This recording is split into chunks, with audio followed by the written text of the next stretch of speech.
warahmatullahi wabarakatuh. Hai semuanya, semoga dalam keadaan sehat ya. Nggak henti-hentinya saya doain untuk teman-teman semua yang menyaksikan channel YouTube ini berada dalam kondisi sehat walafiat. Hari ini spesial banget, spesial pembahasan saya mengenai autis. Kenapa? Karena saya begitu tertarik dengan anak special need ya.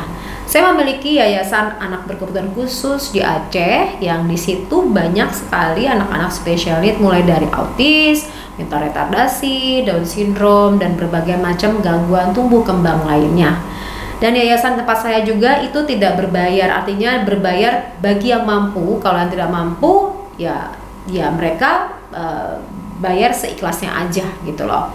Dan terutama untuk anak yatim kami memberikannya secara free. Nah, kenapa saya begitu tertarik tentang anak autis? Karena mereka ini bisa dioptimalkan dan banyak orang yang peduli mungkin untuk kaitan anak-anak yang tidak mengalami gangguan tumbuh kembang, cerdas, dikelola. Tapi kalau menurut saya, bagaimana bisa mengoptimalkan anak-anak yang mungkin terlahir tidak seberuntung dengan anak yang normal, tapi bisa dioptimalkan. Nah, bagi saya tantangan, challenge banget. Karena latar belakang saya sebagai seorang psikolog pendidikan. Jadi menurut saya ini hal yang penting banget. Nah, tapi saya nggak membahas mengenai yayasan saya, walaupun nanti akan ada sedikit penjelasan mengenai yayasan saya, ya, dan bagaimana terapinya setelah teknologinya. Saya lebih spesifik di sini adalah membahas tentang masalah bagaimana orang tua yang bisa survive, orang tua yang mampu mengoptimalkan anaknya, dan orang tua yang mampu menerima anaknya tanpa mengeluh. Dan orang-orang tua tersebut bahkan terkenal, jadi artinya tidak membuang anaknya, bahkan bisa mengoptimalkan. Dan mereka juga bersedia untuk menceritakan pengalaman-pengalaman mereka pada saat mentreatment anak special need mereka. Nah, sempat terharu sih mengenai kisah beberapa selebriti yang menceritakan bagaimana perjuangannya ya. Serta juga nanti kita akan menganalisa juga, serta nanti juga kita akan membaca juga kasus-kasus di mana anak-anak special need autis tersebut yang dioptimalkan dan akhirnya berhasil menjadi tokoh-tokoh dunia. Oke? Langsung masuk pembahasannya. Sebelumnya kamu like, subscribe, and share terlebih dahulu. Kamu share untuk orang tua yang mungkin kebingungan karena memiliki anak special need. Kamu share kepada orang tua yang baru mau menjadi orang tua agar mereka mendapatkan pengetahuan ini. Ini penting banget dan ini parenting. Oke? Langsung masuk pembahasannya.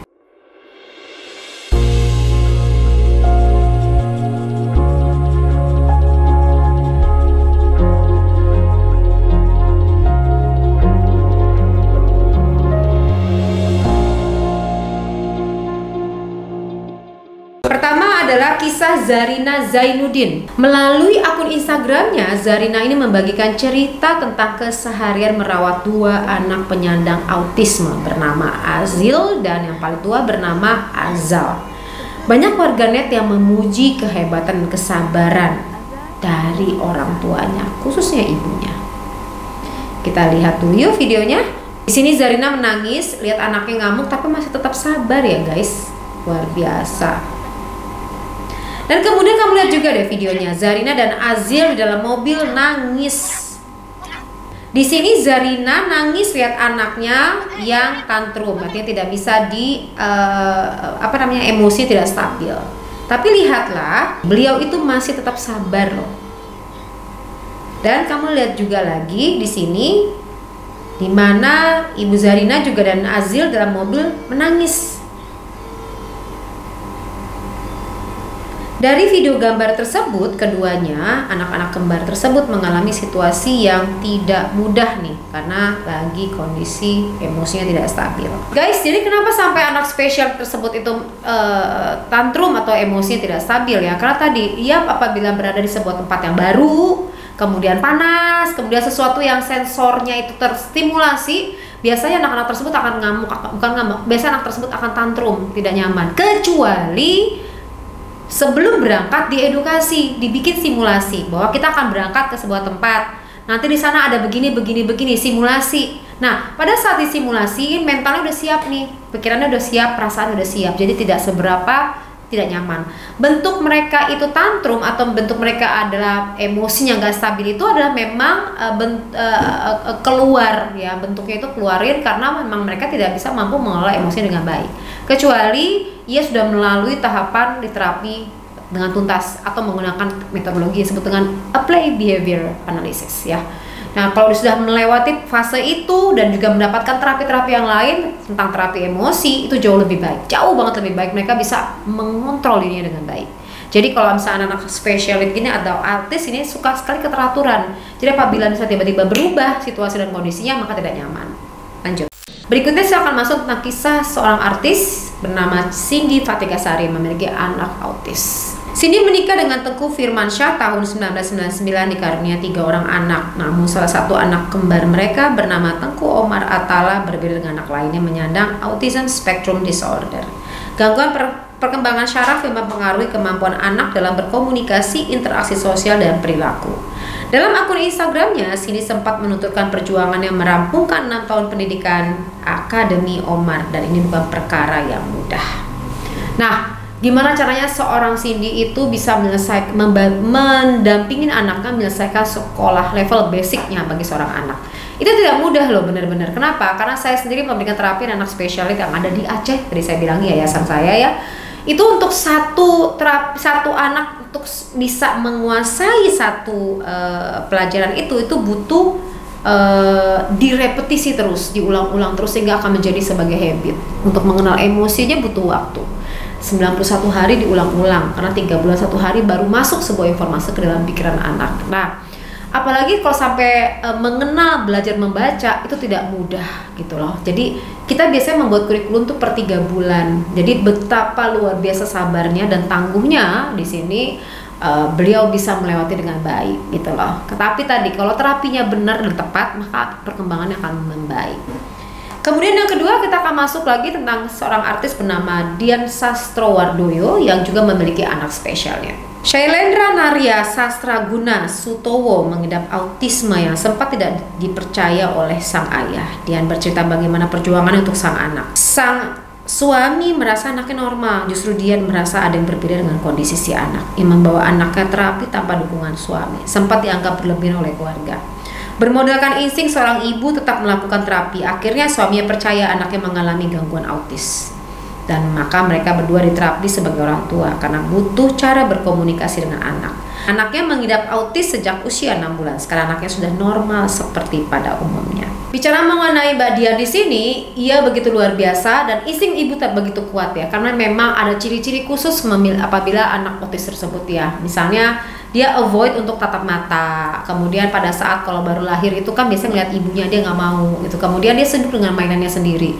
Jadi karena gangguan autis ini adalah gangguan pervasif yang pervasif itu berarti mengalami gangguan juga dari sisi emosi, sosial. Jadi agak sulit untuk bisa membedakan emosi orang lain.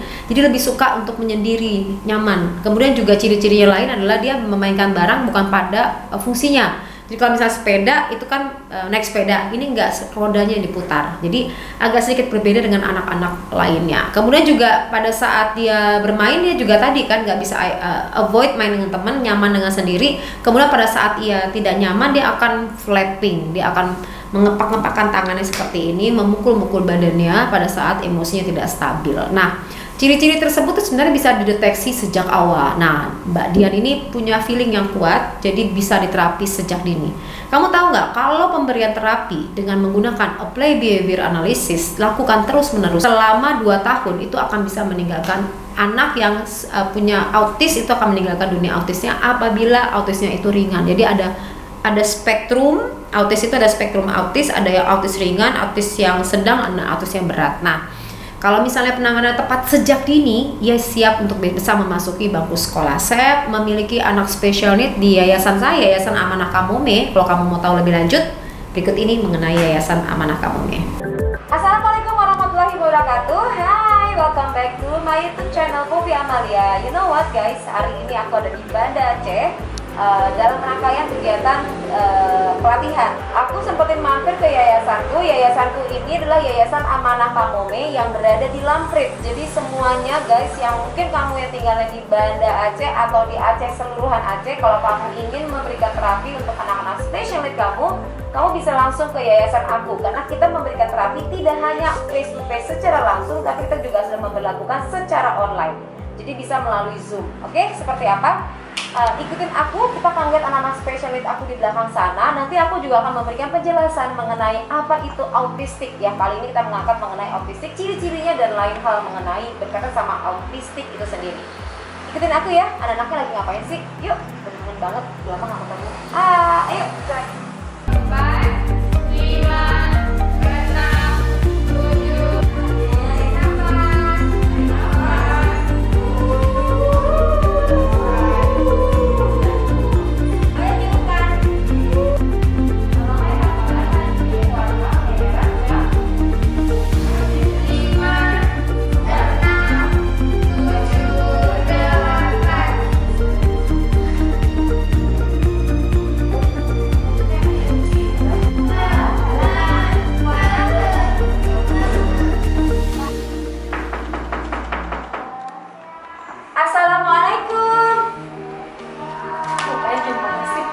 Gagangnya. Halo, assalamualaikum.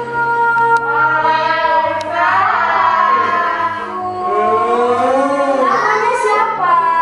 Haifan. Ya Allah, masya Allah, besar sekarang Haifan. Udah besar. Senang ya kamu ya, senang ya. Senang ya sayang ya, udah lama. Siapa ini namanya siapa? Coba lihat, namanya siapa? Ibu Poppy. Siapa? Ibu Poppy. Siapa? Masih belum bisa bicara, jadi masih mutism selektif ya. Jadi belum untuk menggunakan kalimat, kita masih memberikan terapi. Nah, ini namanya siapa? Ini Alira. Ini Gavira. Nama? Gavira. Gavira. Hai Gavira. Hai, kita nggak boleh salaman ya. Karena lagi kondisinya lagi COVID guys. Jadi memang kondisi lagi COVID. Aku nggak berani itu anak-anak. Biasanya aku peluk, tapi kali ini kita benar-benar harus jaga jarak. Kalau ini namanya siapa? Gali. Siapa? Gali. Gali. Dia kenapa?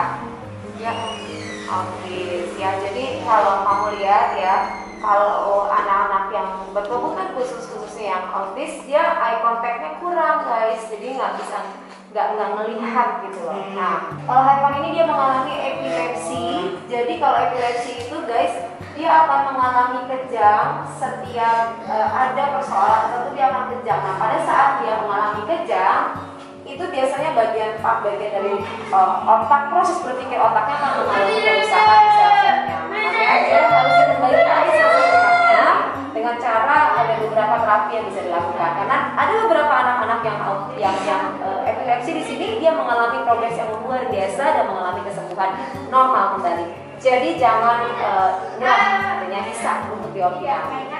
Hai Van, say hi. Hai, hai teman-teman.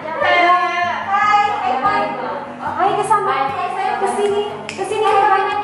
Lihat. Hai. Namanya Nesya.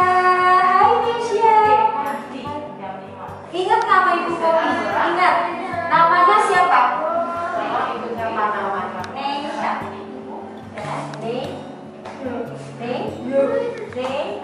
Nesya. Siapa namanya? Nesya. Umurnya berapa tahun? Berapa tahun umurnya? Berapa tahun?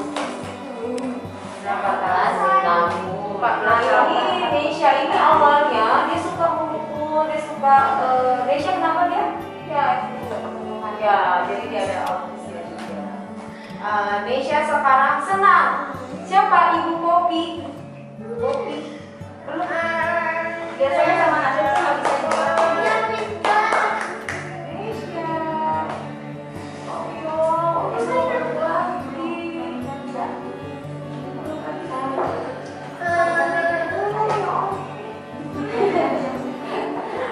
Tapi tenang, saya udah COVID gitu, jadinya kalau memeluk juga nggak apa-apa gitu. Biasanya nggak bisa bersama anak kan? Sekarang udah bisa ya? Iya, dulu selalu mukul. Sekarang udah nggak apa-apa. Namanya siapa? Ara. Sayangnya anak rambut dia masih mengambil. Awalnya sih dia belum bisa seperti ini. Dia masih emosional. Jadi namanya Aira. Dia anaknya Ara. Dia juga mengalami spektrum autis. Kalau spektrum itu masih frekuensinya, artinya belum sampai autis. Nah, awal-awal kok cenderung tenang, tapi lagi sudah bisa duduk tenang. Halo Ara, dan dia yang mau eye contact, dan dia yang mau pakai masker sendiri. Oh oke, dia mau dan dia mau eye contact.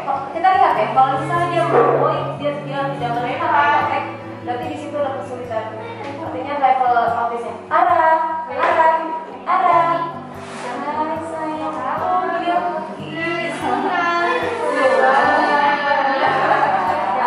Aira say hi sama Ibu Popi, masih ingat nggak?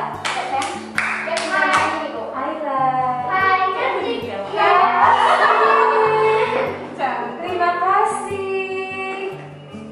Terima kasih dibilang cantik. Kamu juga cantik sayang. Kamu juga cantik banget. Lihat dong. Kamu cantik banget. Coba mau pakai jilbab, Bu. Oh, dia baru pakai jilbab. Alhamdulillah. Udah mau pakai jilbab. Nyanyi dong, nyanyi. Nyanyi. Dia nggak, dia kalau nyaman dia akan nggak tenang langsung dari dulu. Bisa. Itu dalam posisi yang nyaman. Kita tuh agak harus hati-hati karena kalau misalnya dia menjadi center, itu jadi kendala sedikit. Oke.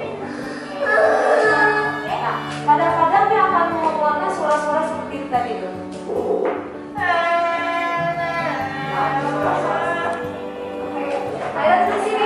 Kita ini seperti itu guys. Jadi di Aceh tepatnya kita memberikan terapi anak spesial nih, dan mereka mengalami perkembangan yang begitu luar biasa. Alhamdulillah banget. Manajemennya juga dia kelola. Saya menyebutnya manajemen dari Allah karena tadi ya gedungnya masih sewa, tempatnya masih sewa, belum ada tempat gitu kan. Saya berharap banget kalau ada orang yang memiliki harta yang berlebih untuk bisa membantu sekolah tersebut, karena memang ini non profit, jadi memang memberikan ini sebagai keseimbangan saya aja bisa seimbang dengan adanya aktivitas seperti ini. Dengan adanya yayasan ini bisa membantu sesama. Jadi kalau misalnya di Aceh ada orang yang mampu, kaya, dan nggak tahu uangnya dibawa kemana, ya bantu untuk memberikan gedung buat anak spesial needs saya, itu begitu luar biasa. Karena setiap hari kita harus berpikir bagaimana bisa mendapatkan uang untuk bisa menyewa gedung tersebut. Makanya kita ada kegiatan pelatihan dan lain-lain. Jadi teman-teman yang udah mengambil pelatihan dari psikodinamika, Anda sudah membantu anak spesial needs yang ada di Aceh. Kemudian apa sih, autis ini bisa disembuhkan nggak? Iya, autis bisa. Autis bukan penyakit, jadi tidak ada pertanyaan sembuh atau enggak. Bisa meninggalkan dunia autisnya nggak? Bisa. Saya meyakini hal tersebut karena sudah memberikan terapi ribuan anak spesial needs terapinya dan mengalami progres yang signifikan. Mereka sudah masuk ke bangku sekolah dan mengalami perkembangan yang optimal gitu loh. Kalau sejak dini diketahui akan lebih banyak membantu nggak? Banget. Jadi kalau misalnya sejak dini diketahui maka akan membantu, karena tadi saya bilangin dengan metodologi Applied Behavior Analysis 2 tahun bisa meninggalkan dunia autisnya. Ciri-ciri awal anak yang mengalami autis itu seperti apa sih? Autism Spectrum Disorder atau ASD merupakan gangguan perkembangan pada anak yang menyebabkan kemampuan komunikasi dan sosialisasi anak terganggu. Hingga kini penyebab autis tidak diketahui dengan pasti. Namun resiko terjadi gangguan autisme dapat meningkat apabila faktor genetik, lingkungan. Nah, pemahaman autis seperti itu. Ciri-ciri autis itu sendiri apa sih? Oke, ciri-ciri pertama daripada anak-anak autis itu sendiri, pertama adalah kesulitan dalam berkomunikasi. Masalah komunikasi yang kerap terjadi dialami oleh penderita autis antara lain sulit bicara, menulis, membaca, memahami bahasa isyarat. Seperti menunjuk, melambai. Hal ini kemudian membuatnya sulit untuk memulai percakapan, memahami maksud dari suatu percakapan atau petunjuk yang diberikan pada orang lain. Tidak jarang anak autis itu mengucapkan satu kata secara berulang dan senang bersenandung atau sering sekali ia tantrum. Yang kedua adalah gangguan dalam sosial. Salah satu ciri anak autis yang lainnya sulit bersosialisasi. Anak dengan autisme kerap kali terlihat asik dengan dunia sendiri sehingga sulit terhubung dengan orang sekitarnya. Tidak mudah berteman, bermain dengan teman, dan fokus terhadap satu objek atau mata pelajaran di sekolah. Dia mengabaikan hal yang lain. Yang ketiga adalah gangguan perilaku. Mudah nangis, marah, tertawa tanpa alasan yang jelas, hanya menyukai mengkonsumsi makanan tertentu, melakukan tindakan atau gerakan tertentu dilakukan secara berulang, mengayunkan tangan atau memutar-mutarkan badan, hanya menyukai objek atau topik tertentu, melakukan aktivitas yang membahayakan dirinya sendiri seperti menggigit tangan dengan kencang atau membenturkan kepala di dinding, memiliki bahasa atau gerakan tubuh yang cenderung kaku dan sulit tidur. Nah, itu kurang lebih ya. Jadi kalau misalnya nanti ibu-ibu di sini menemukan ada hal tertentu seperti itu, nah segera untuk bisa menghubungi ke Yayasan Amanah Kamome, bisa langsung diklik bawah ini ya. Oke, ada yayasannya dan di situ bisa untuk mendapatkan terapi secara online. Jadi kalau orang tua di sini menyaksikan video ini dan menemukan gejala-gejala tersebut, segera langsung menghubungi Yayasan Amanah Kamome. Di situ ada psikolog kami bisa secara online dan bisa memberikan terapi secara online. Dan jangan khawatir, biaya sangat-sangat minim karena memang tujuan saya mendirikan yayasan tersebut bukan untuk profit, tapi untuk bisa berkembang dan membantu sesama ya. Jadi jangan segan-segan untuk bisa menghubungi ke Yayasan Amanah Kamome. Instagramnya juga ada, kamu bisa langsung follow Instagram tersebut. Dan bagi kamu yang memiliki kelebihan harta dan juga memiliki buku atau apapun ingin membantu sesama, silakan langsung menghubungi ke Instagram tersebut. Nah, demikian ya gambaran daripada autis itu sendiri. Tapi yang jelas Tuhan menciptakan anak special need dititipkan kepada Anda pasti punya tujuannya. Karena apa? Karena Anda dilatih untuk menjadi orang tua yang sabar. Begitu Anda sabar, dan ini adalah pintu masuknya Anda ke surganya. Jadi jangan khawatir kalau memiliki anak special need, karena banyak banget terapi-terapi yang dapat kita lakukan dan banyak banget tokoh-tokoh yang sukses di mana seorang tersebut asalnya adalah memiliki masalah dengan gangguan autis itu sendiri. Tapi lihatlah, mereka berhasil menjadi penemu dunia. Tetap semangat untuk orang tua karena Anda adalah orang tua pilihan dari Tuhan. Sampai bertemu lagi. Wassalamualaikum warahmatullahi wabarakatuh.